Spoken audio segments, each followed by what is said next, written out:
Hello, everyone, and happy Wednesday.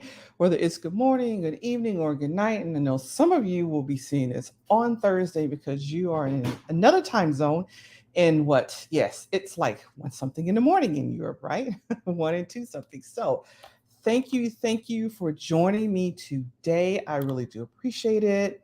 If this is your first time meeting me, I'm Dr. Twanna Carter, and I am a career transition coach for busy executives who are plagued by self criticism and imposter syndrome and doubt. So that's what I do. And I talk about anything from mindset to anxiety to relationships to careers, right?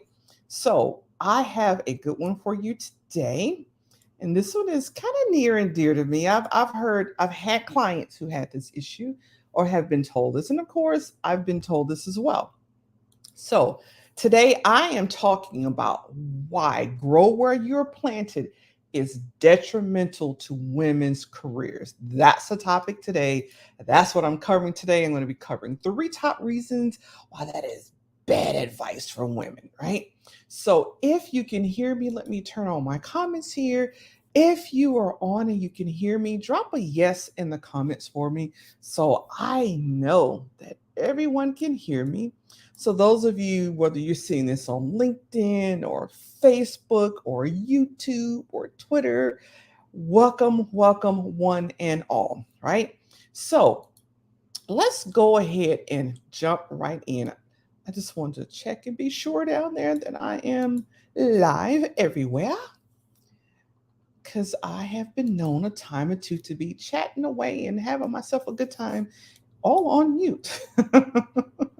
It happens. It does happens from time to time, right? So yes, so I always like to find my feed so hopefully I can see your comments a little sooner. Um I know that when I post during the live, my comments typically go to YouTube and not to LinkedIn. I'm not sure why that is. So if you're delayed in seeing a comment, never worry. When I'm done with the live, I'll pop over to LinkedIn and so you can see the comments. So, yes, why is grow where you are planted bad advice is detrimental to women's careers? Okay, so the world is full of bad advice. Let's just put that out there. You probably heard it before. Grow where you're planted. Grow where you're planted. And what does it mean anyway? That if you're not growing, then are you failing? Really, the interpretation of grow where you're planted is, you know, whatever situation you end up in your career, whatever assignment it is, even if it's not the plush assignments, is somewhere you probably didn't want to be, or a job you never thought you had. you know be content with that situation. Don't be looking for anything else. Just grow where you're planted. Do the best of what you got and be happy with that. Now, you may have heard it called some other things. You got to wait your turn. Pay your dues, right? Anybody heard of pay your dues? Drop dues in the comments if you've heard that you got to pay your dues. You got to be patient and pay your dues. You're not getting ahead of everybody else. Pay your dues. You may have all or also heard it called, well, you just need to be grateful that you're in here anyway. Just be happy you got a job, and be grateful. Earn it. Just earn it and do the best you can with what you got. Right? I like what Jim Maryland, I think he said it best. It's bad advice is antiquated. It's old fashioned. It is best to grow where you can flourish, right? Best to grow where you can flourish, not necessarily just where you're planted. And that's important. Number one, sometimes people outgrow the position. If you're trying to grow where you're planted, you may have outgrown that position. And then there are three top reasons that I'm going to cover of why it's such bad advice, right? So, number one, without further ado, number one, it is harmful advice because if you listened to me last week, you know that I talked about the fact that women, if you haven't made it to the C suite by your 10th year in your career, your chances of getting there drop off significantly.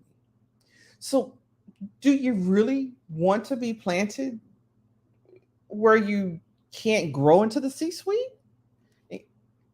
why would you do that? Really, right? You got 10 years to make it. So do you want to be sidetracked 1 year, 2 year, 5 years in a job where you just kind of grinning and bear it? You're unhappy. You didn't like it. You didn't want it because you're trying to grow where I'm planted, but that job is not getting you to the C suite, right? It's not on the path to the C suite. Why bother? Okay. Because again, it's not impossible to make it to the C suite after your 10th year of your career. It's just very difficult to do so. So every year counts. And if you're growing where you're planted in a job that you don't even like, again, it's making you miserable, it's making you unhappy, and you're regretting, you just resentful when you're going in, and it's just giving you a headache, or you got anxiety, and your stomach is all sick because you hate going into that job. What is it doing to you mentally wise? Why would you do that?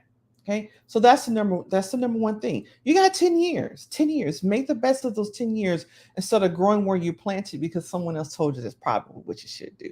All right. So anybody else out there have you heard of the grow where you planted? Is it just me?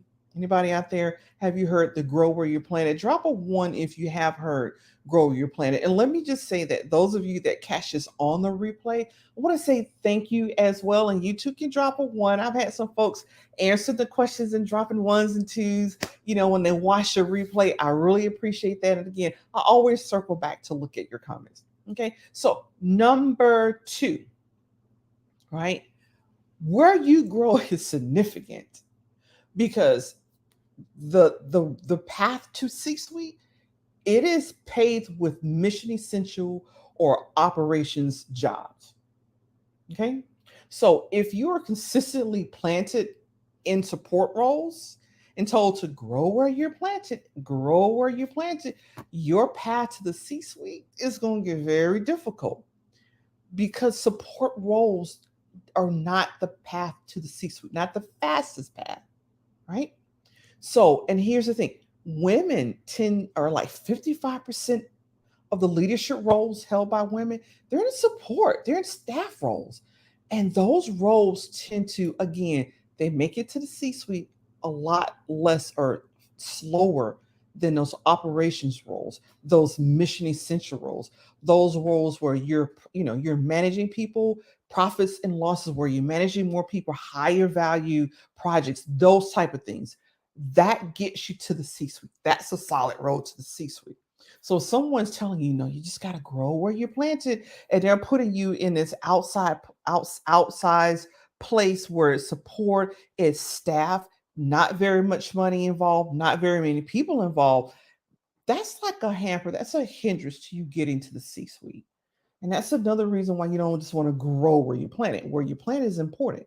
If it's, mission essential, if it's dollars and it's people, those are the roles where you're going to get high value roles. You're going to get FaceTime with the folks who you need to get FaceTime with.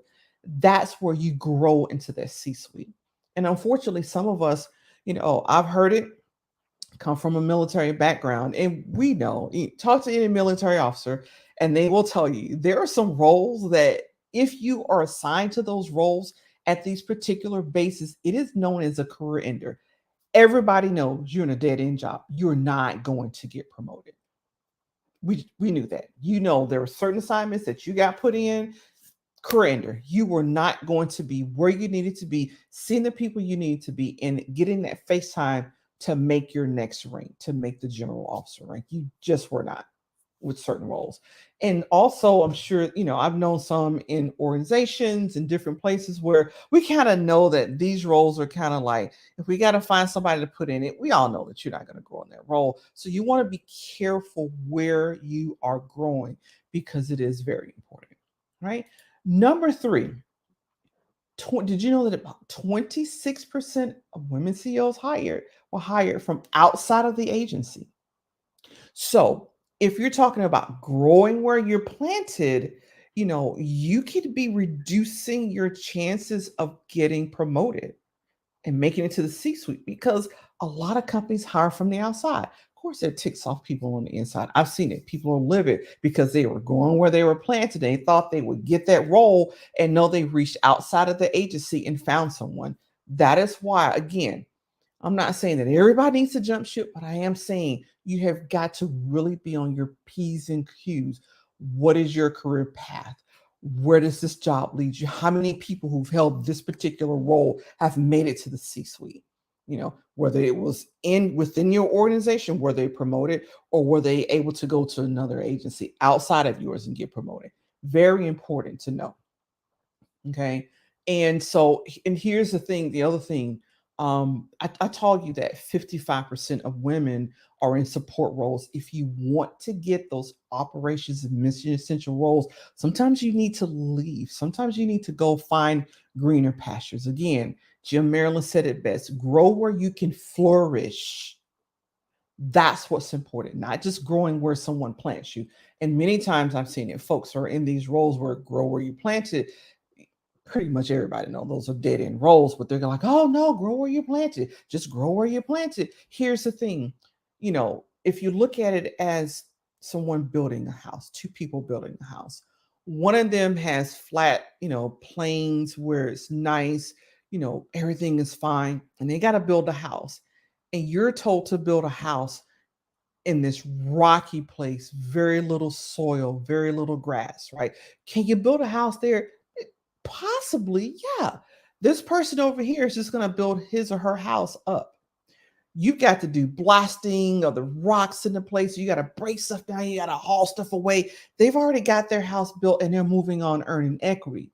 You may be losing time trying to plant where you grow because you have to do so much to make that house, to get that house built. And so you have to watch where you are in your career. Maybe you can afford that time loss in a support role where no one really gets promoted from.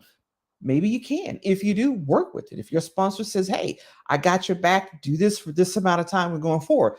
But if not, that advice, grow where you're planted, typically helps someone else and not always you. Okay. So there you have it. My 3 reasons why grow where you're planted is more detrimental to women's careers, right? Is because if you're planted in those support roles, which more women are, you are less likely to get to the C-suite, or you're going to get there slower if you do. And we also know that women, we've got about 10 years in our careers to get to the C-suite. After that, your chances of making it drop off. So you don't want to be wasting your time and grow where you're planted. Grow where you are flourished.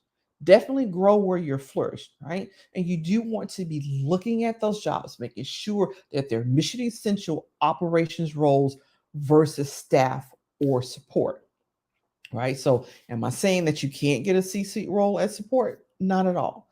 But you want to, magnify your chances of making it in the quickest amount of time, right? So, thank you for watching. This was a short one today, but I think I hit the nitty gritty of it. Yeah, that grow where you're planted is more detrimental to women's careers than men's careers because it's already a struggle, to get the operations roles or get those mission essential roles. You don't want to be planted in dead end roles that really don't contribute to your making it to the C-suite. So, if you found this helpful, go ahead and give the video a thumbs up. Give me a like if you're on LinkedIn or you're on Facebook. And I want to hear your thoughts on this. Have you been told that? I know I've been told to be patient. You got to pay your dues, right? You got to pay your dues to get somewhere. I didn't listen to it. I don't have time for that. I was always about making my career what I needed it to be and where I wanted to be. So I thank you and appreciate you for being here. And so the next few lives that I do, we're going to be talking about the imposter syndrome. So do join me back here, same time, same place next Wednesday. And I appreciate you for watching. Bye bye.